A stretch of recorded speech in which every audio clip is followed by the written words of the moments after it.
So when the issues come up which are interreligious, which is what Pakistan plays up, right? Let's say you talk about hijab, you talk about lynching, you talk about beef, or you talk about the riots which happen, Hindu-Muslim riots, akhlaq. There are so many issues they raise up, and they try to say, see, Muslims are not safe in this country. They are being targeted because there is a Hindu extremist, fascist government sitting in Delhi, and you have a Hindu terrorist as a CM in Uttar Pradesh. And they want to change the demographic of Kashmir. This is the cabal that goes on.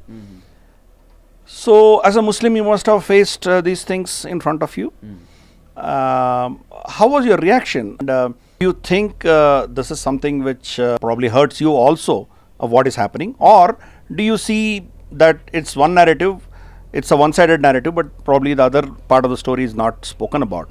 What are your thoughts on this when these kinds of challenges are thrown at you, especially being a Muslim, living in a country which is probably supposed to be Hindu majority?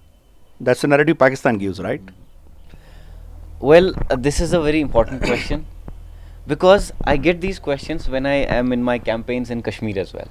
A lot of Kashmiri youngsters, they throw me these questions, not ask, they throw me out questions. How can you say this thing? They are doing lynching, they are doing this and that. The thing is, if you ask me, whom do you have faith on? I have faith on the Hindu population of this country. Black sheeps are everywhere. When we say lynching, or when we say somebody attacked a temple, when we say somebody desecrated a mosque, or when we say somebody desecrated a temple, a deity in a temple, you do not agree with that incident, and I also do not agree with that. Correct. So why are we fighting for? Why are we so tense? Wonderful. If you also are complaining that lynching should not have happened, if I am saying that nobody should have desecrated a temple, that means we are on the same page. Correct. That means we are all saying that the culprit should be found out and he should be punished with the greatest of punishments. Correct. So there is nothing to worry about. With respect to these few rotten individuals, they do not represent the majority. They only represent a small fraction of people either gaining attention, either crying for attention, or either suffering from a radicalism disease, or maybe trying to get some political space. These can be the major three reasons trying to do it. Otherwise, I've got nothing to worry about.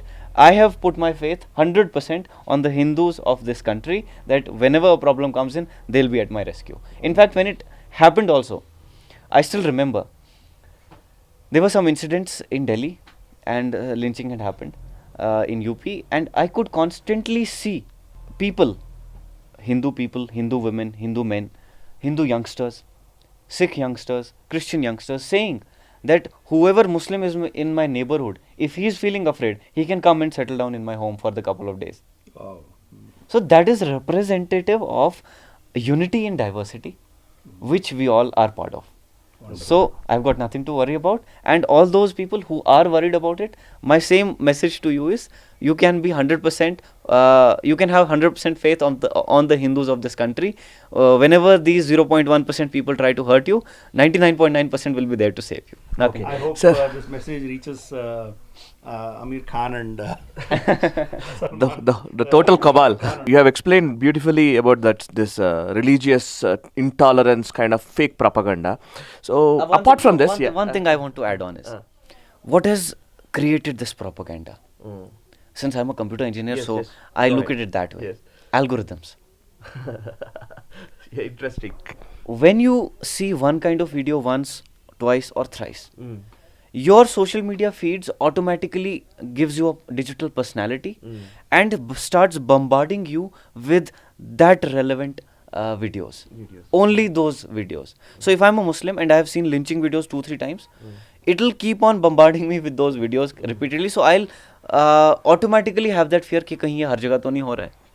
And if you are a Hindu, if you are seeing a temple is being desecrated, you see that video once or twice, you will start getting those videos on your feed 100 times a day. Correct. And then you will also start feeling कि यार Muslims तो सारे ऐसे हैं शायद.